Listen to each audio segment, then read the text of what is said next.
How's everybody doing today? Today is Friday. The weekend's coming. You have to pardon me for my last video or two. I got on a little bit of rampage with alcohol, and I didn't want to. I just put a video on about Tugmater, an update, and even though you're trying to stay sober, and that's what this video is about, is trying to stay sober, you're gonna make mistakes, and yeah, I know I'm itching. I got this fucking fuzz all over me, alright? I'm like a woolly bear. Excuse me, 190-pound woolly bear. Um, you gotta remember, even though you're trying to stay sober, sometimes the world just is too much. And you can work out with weights. You can work on your boat like I'm doing. You can rake the yard, but sometimes you need a crutch. And you can have all the people in the world to talk to, but when they're not around, you're gonna drink or use drugs. I chose to drink yesterday and the day before, and I shouldn't have.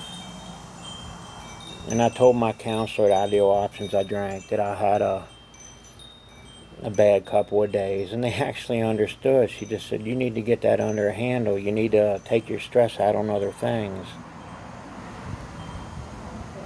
Well, I'm sure as hell not going to beat the person, the shitting back that caused the stress.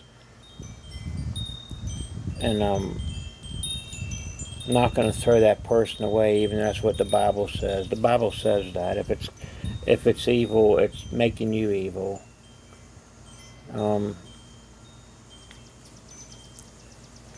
Basically, what I'm saying is just keep your chin up. You know, I was doing really good there with the alcohol for about a week, and then everything come to head, and I had a few too many beers and a few too many shots. I'm not ashamed of myself for it. I'm never going to say that. I'm not ashamed of myself for it. I'm upset with myself. But this life that we live, we're not meant to handle that. And I'm going to explain that. You know, yeah, there I go again. I hope you all find this comical. As we grow up, do you remember how when you were a kid you got all these toys? Basically, the toys were to keep you from understanding how shitty life really is. And how it can be. It doesn't have to be that way. You can change it any time in your life, whether you're 5, 10 years old. You can change it. You can get hard-headed and you can change your life. But you remember, if you did that, you're going to die early from heart disease or from working yourself to death to change it, saying, I don't want to be like my father was. I was raised shitty. I don't want to be shitty. I'm not going to raise my kids this way. Truth of the matter is, you don't know how you're raising your kids. You don't know how you were raised. You have no clue where you came from, who you are, or where you're going to go. And that's the bottom line. You think about that sentence. Where you came from, who you are, and where you're going to go. You really don't know, do you? You can't go back past 300 years and find your history, can you? Try it. Try it once. You don't know where you came from. You can say your last name's McGregory or something. You know, you can say that's, and I'm Scottish and I have all this bullshit for all these years. You don't know that, okay? You really don't. Because what you don't understand is people lie. People make up stories to make you look better. Because in the end, you know, you got these gangs in New York and you got these gangs in Philadelphia, Maryland, anywhere. All they have is pride. Pride's a made-up word. Don't die over pride. You know, Mexican pride, Filipino pride, Jamaican pride. they'll die over that because that's all they have. And that's really screwed up, man. It's screwed up. It's a made-up word. Pride is a made-up word. There's no such thing of it, okay? You can be appreciative of what you've done. You know, you take out the neighbor's trash. Don't go, it's American pride because that's what I'm supposed to do. Don't say it. You're doing that because it's supposed to come from your heart and your soul. Okay? You're not supposed to do this stuff because you were told that's how it is. And a lot of you believe that. That's not how it works, alright? The other day, there was this guy sitting there, and he said, "Homeless, please help me, God bless you." And Angie saw him. And we just come out of McDonald's. And I didn't see him. And I don't see good. I don't have my glasses. Yeah, here we go again. No, I haven't had no Coke. I'd go for an 8-ball, but I won't do it. It'll screw up everything I've been working for. You know, good 8-ball, not that cheap shit that gives you die. I'd love to have a good 8-ball, but I won't do it.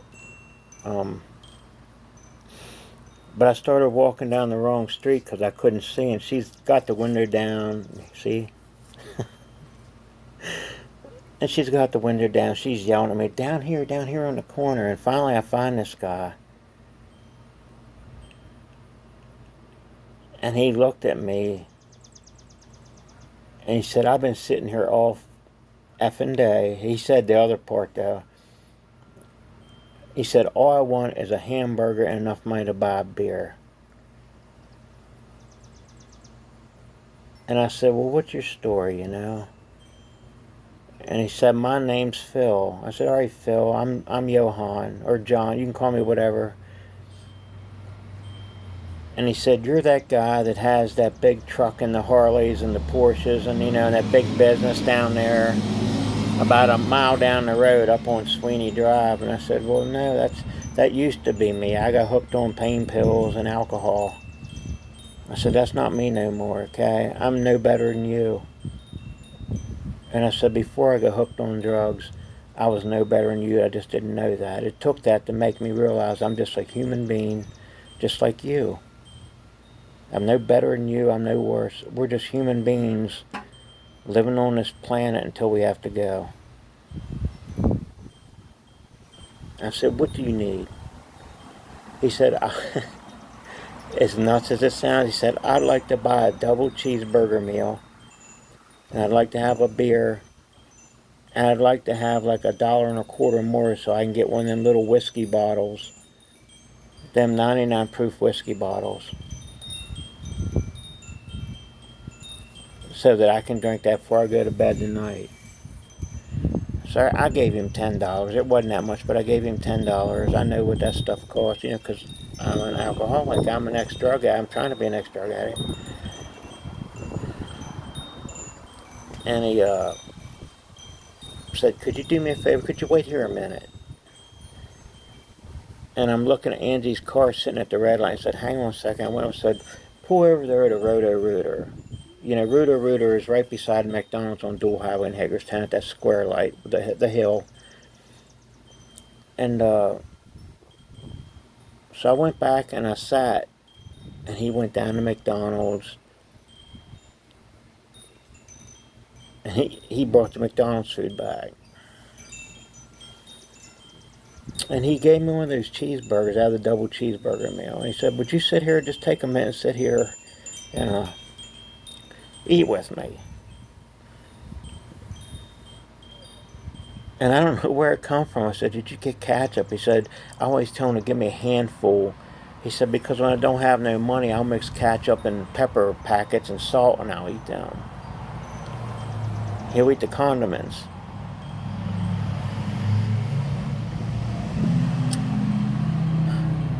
And I almost felt ignorant taking a pack of his ketchup. I really did. But I squeezed it on the hamburger and I ate it with him. And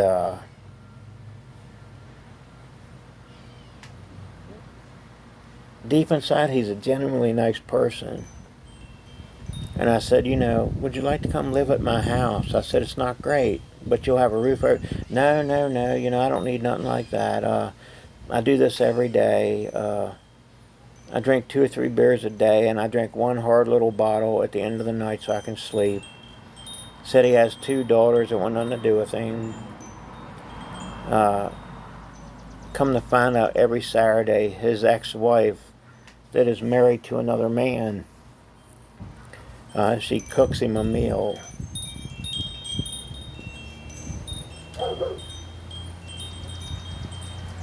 And that taught me something.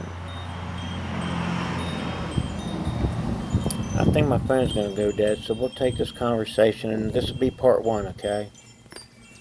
Have a great day.